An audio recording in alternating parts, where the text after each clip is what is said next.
Together on the Shiv. For starters, I like these lanes quite a bit. They put the Mo and Shiv together because they both want to be playing close quarters. So they're just gonna go and anyone that the Mo grabs will just instantly die to the Shiv, so it's quite nice.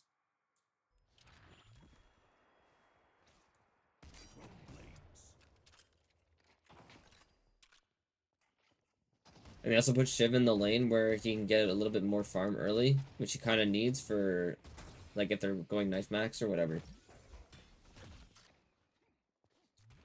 So in this case, he bought extra charge because he doesn't need the extra regen yet, since he isn't like lower on HP. So this is like a difference between what we saw with the average game.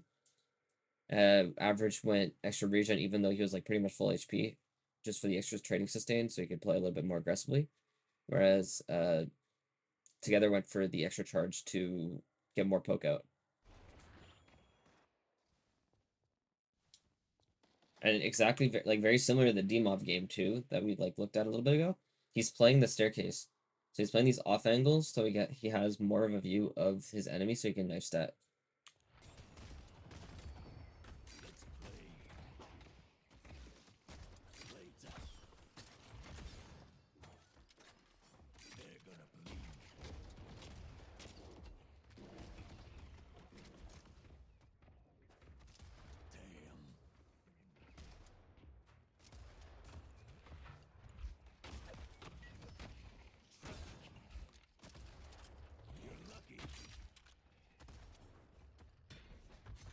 His entire sequence is super aggressive, and I like it because it puts on a lot of pressure. He immediately forces Listic away. And this is just like great zoning because Listic's going to miss a lot of this wave. And then he's also looking to pressure the Great Talon away to even miss more of the wave because he already got the previous wave. So he's not too scared. And the minions will do a decent amount of damage to the tower.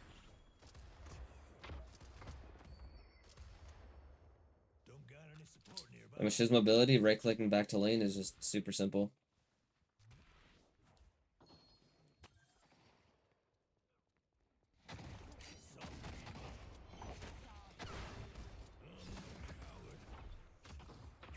Yeah, and that's just a bit of an overstay. He looked for the boxes, but he just overstayed his visit when he should have just left out, gone back to the wave, and played for it, got his extra regen or whatever, and played the lane again. Because he himself was pretty low.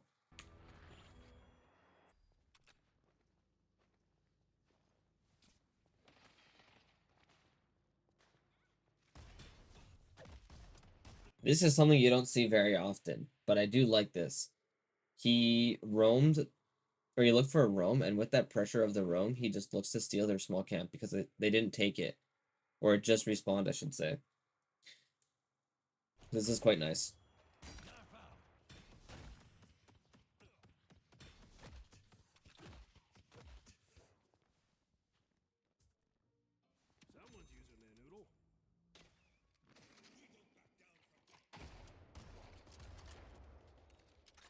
So what I'm assuming right now, this is like really subtle, and I don't know if it's actually true or not, but the game strategy might have been to let the Mo get solo wave so he can get his ult online.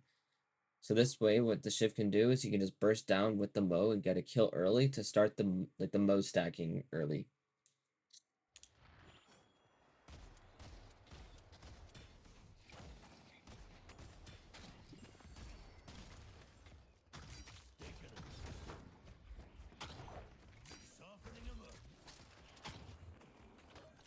Because now the Mo has ulti, they're gonna look for a Mo grab at some point. So they might just look for a roam.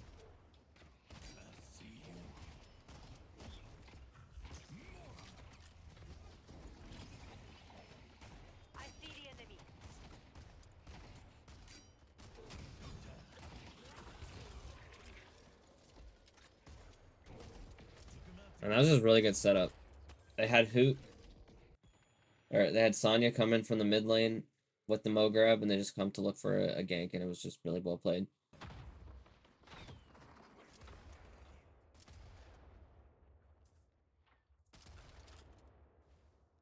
Small thing he does there is he gets off the zip line because there's actually a viewpoint from that lane to see the line, so he could have gotten hyperlined. Yeah, so that was pretty much an early tower. And now what's going to happen is the Moan Crow's just going to roam, help out the other lanes. The Shiv's going to get solo wave to get his early spikes. And then once he gets his early spikes, they're just going to use the Shiv to just take over the game.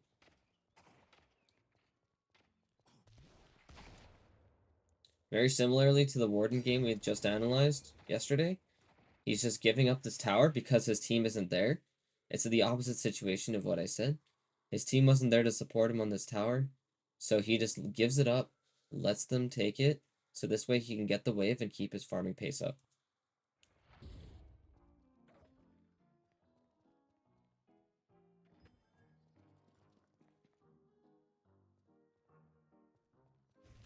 What I'm assuming is happening there is he just waiting to see if he can catch someone off guard and kill them with his like fresh spike.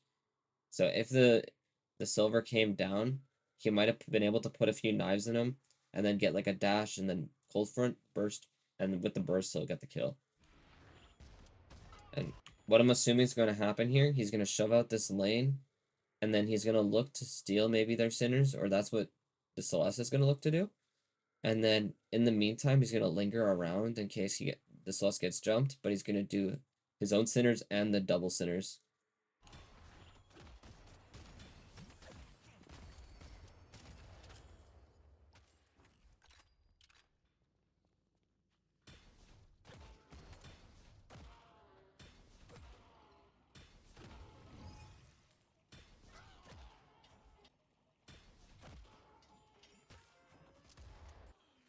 So yeah, right now he's just playing very much like a carry. Where he's just taking the solo lane, getting farmed, and then once the Uric spawns is when he'll start playing very much more active. He'll probably give the solo lane to Sonya or Arzo on the Geist. And as we've seen in all the replays so far, all these players are looking to push out blue before committing to anything on the Urn side. This allows them to rotate over and just get this free Urn. Or not a free Urn, but allows them to contest the Urn fight a little bit better.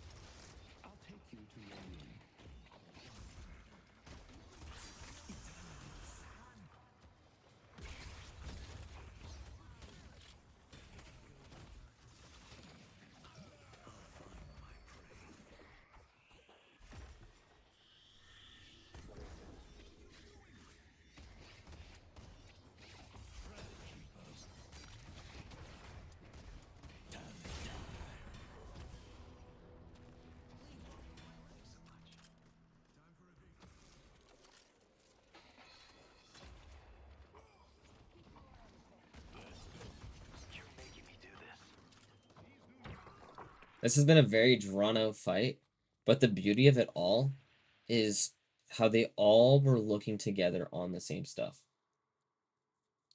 So what'll happen is they went to the Urn Deposit, the Shiv, Celeste, and whoever else looked to create some space for the Urn Depositor. And then with the Mo grab, they got the kill and the initial pick, which helps them get the upper hand in the fight. And with that, they just kind of snowballed that lead to make it like what I would say, I call it make it sloppy. And it just creates chaos, but because you have more players there, it just makes it so much easier to get all the kills. And in the end, they'll get the urn, which is really nice.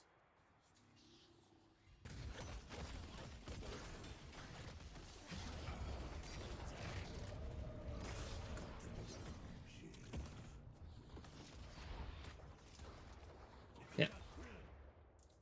This is just like standard play. The moment they get the urn, they just leave whoever's going to die, and then they look to get other stuff on the map or just reset in general.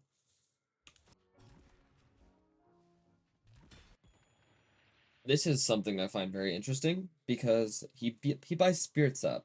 It's an item you don't commonly see anymore, but I think it's very underutilized.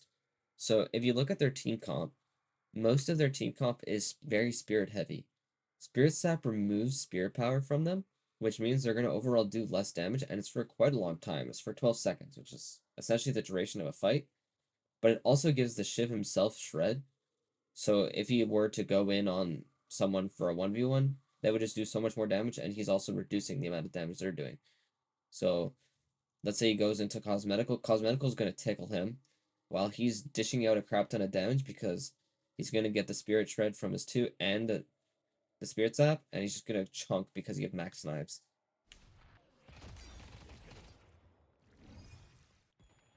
This happens quite a bit when you're playing these like frontline-ish heroes.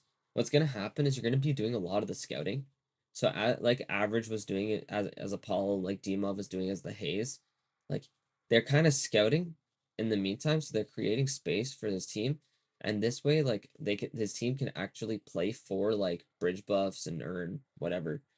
So it's like they set up for it. They're able to like play for these things and get them, and they're quite strong at this point. They're probably equivalent to about a 3200, I think. I can't remember off the top of my head, but yeah, it's quite a lot of money, and because of how far ahead they are, they just kind of can do whatever they want. So they're gonna play for the earn, grab it. If it's comeback earn, they're gonna try to do it because of how strong they are. Like their pocket's kind of Thanos. Their Shiv has hit his spikes. Their Geist is actually quite strong for the situation she's been in. It's quite nice.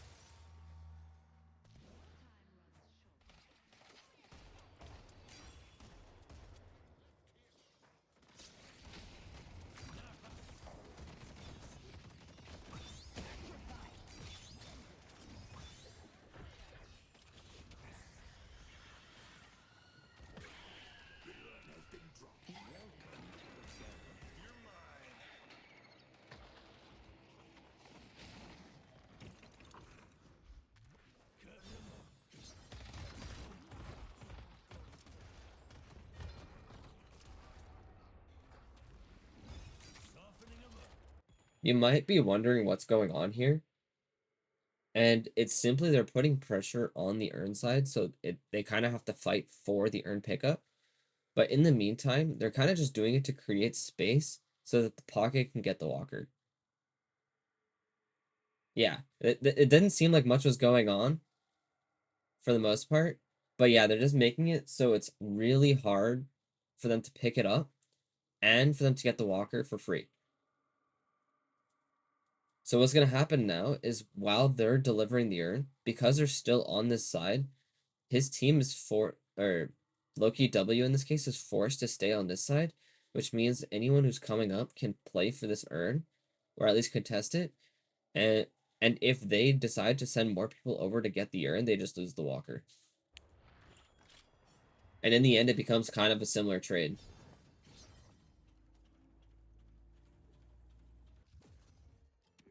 So instead, they're looking just to contest the earn, which is by all means a good trade now that the walker's not there. With the walker not there, it's a much easier contest. One, because they're not getting the resists for the walker, and two, it makes it much easier to play around an earn without the walker there, just due to like maybe oncoming damage if they push past the lane or whatever.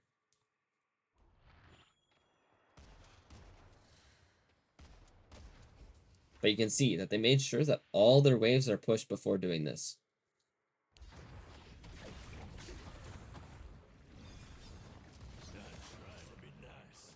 Yeah.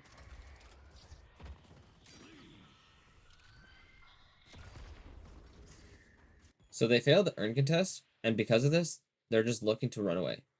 And in the meantime, they're just stalling so that these guys can look to take the walker.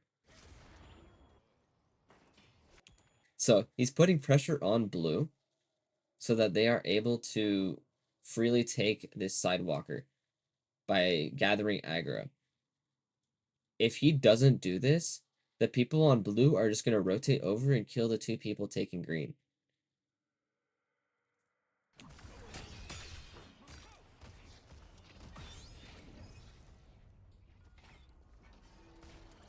So right now he's just looking to keep the pressure on so that they're able to take stuff off the map. I see the enemy.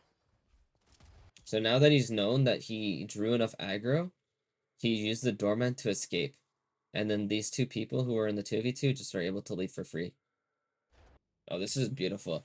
They're using the doorman door to look for a pick of some sort. So they're using the doorman as bait for taking whatever. So he might just look to ult someone, and then he might just door and do some stuff. Like they're gonna hate crime someone.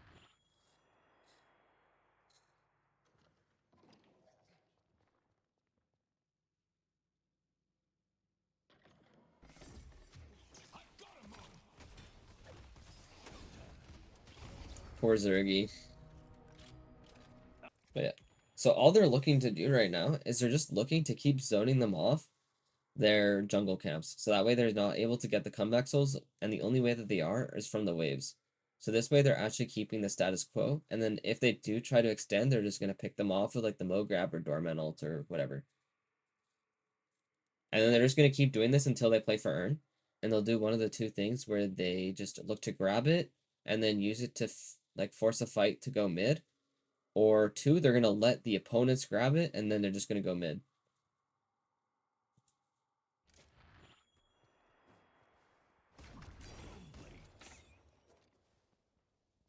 So the next fight or anything will just lead to a mid boss at this point. I will say though, Dorman though is great with setting up with pick characters. So like Mo, who can't really grab people quickly, yeah, like right there. So they used it again, but the Dorman can help the Mo engage on people, so he doesn't really need like the Warp Stone or Phantom Strike.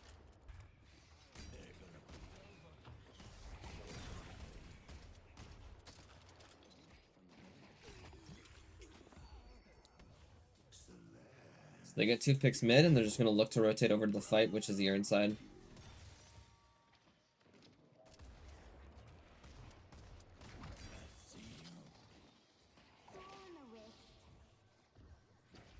And because of how far ahead they are, they just kind of run them down.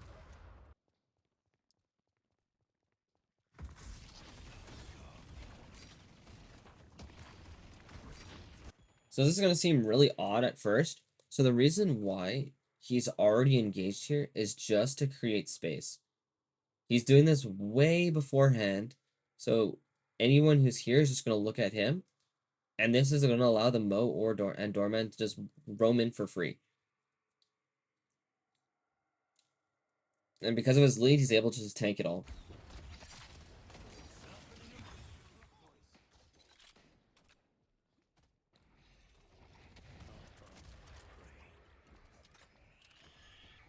So in a few seconds, he's probably going to look to do it again.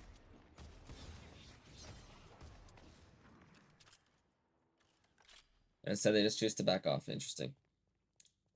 It does make sense because his team was set up for it. And now that they're responding to the waves, which they pushed, they're now able to look again. They're looking for the picks, doing the same Dorman play.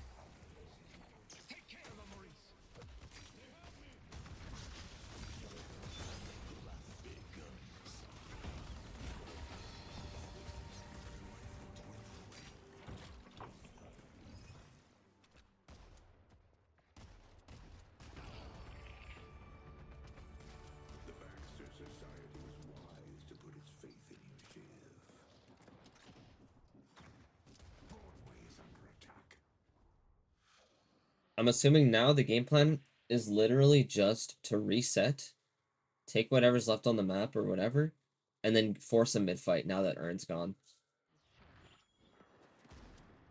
Their lead is quite big, so they're not scared to do it.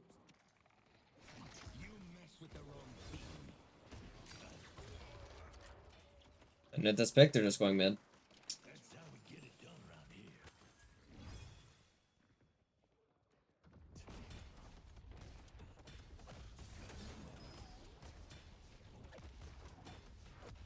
Yeah. I'm looking at buys here just because I wanted to see who had counterspell for the St. Clair, and it's going to be the Celeste, Mo, and Geist.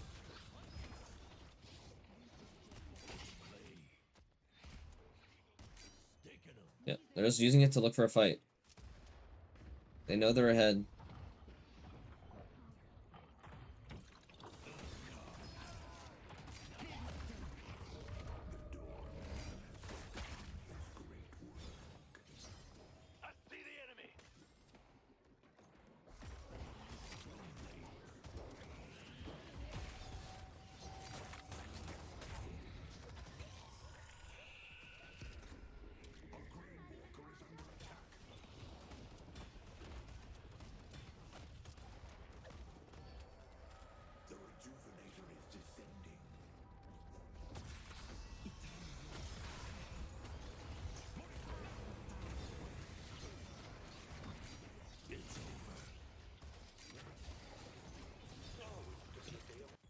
Due to the lead, they're just gonna look to push down blue. They're gonna ignore everything, probably. They might send like a doorman or something to go back. It's actually the pocket's probably gonna go back and fix the waves. And they're just gonna look to push down blue to get a drop, and then because they have triple rage, they're just gonna stay and end the game. It's just GG's.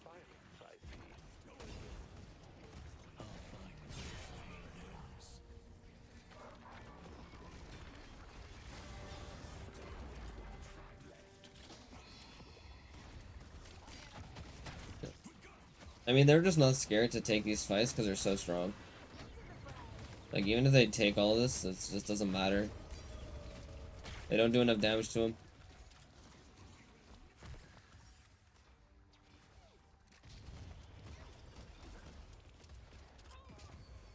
In the meantime, I'm just going to talk about build buys.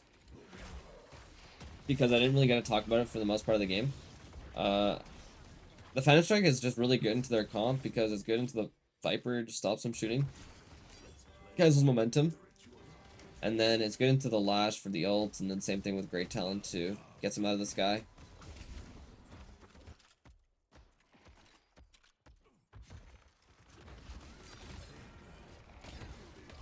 I mean, Loki W is just desperate, so they're looking to take any fight they can. Because any 1-for-1 trade is just beneficial to them. But the game's just too hard when they're 60k down.